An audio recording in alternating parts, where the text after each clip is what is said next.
La lutte contre l'immigration clandestine a donc pris une autre tournure avec des opérations de contrôle d'identité et de recherche des marchands de sommeil. Après l'intervention ce mardi à Pamandi, une autre a eu lieu ce matin à Bandjélé, dans le sud de l'île. Hachim Saïd Hachim et Farah Rousseni. L'État s'attaque à l'immigration clandestine et aux marchands de sommeil. Des informations remontées à la brigade de gendarmerie ont déclenché l'enquête.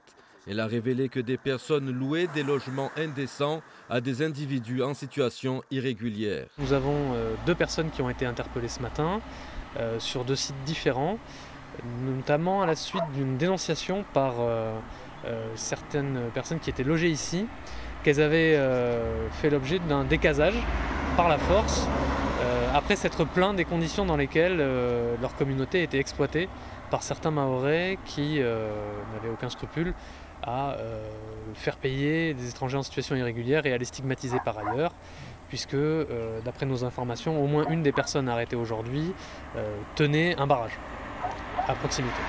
Ces marchands de sommeil seront poursuivis pour aide à l'entrée et au séjour d'étrangers en situation irrégulière et pourraient être saisis de leurs biens. Notre logique, c'est de saisir et de confisquer systématiquement les biens des personnes qui profitent financièrement de l'immigration clandestine et qui exploitent la misère des gens qui viennent ici en recherche d'un avenir meilleur, en leur faisant payer des logements indécents à des prix qui le sont aussi, et en les faisant travailler par exemple sur la question du travail dissimulé, sur la question du travail de l'emploi d'étrangers sans titre.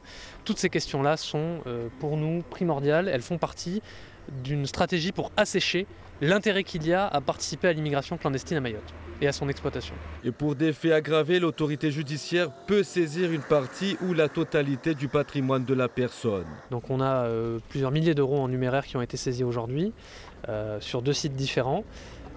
Un bateau qui était surveillé par un étranger en situation irrégulière pour un tarif défiant toute concurrence, mais dont je ne me souviens plus le nombre exact.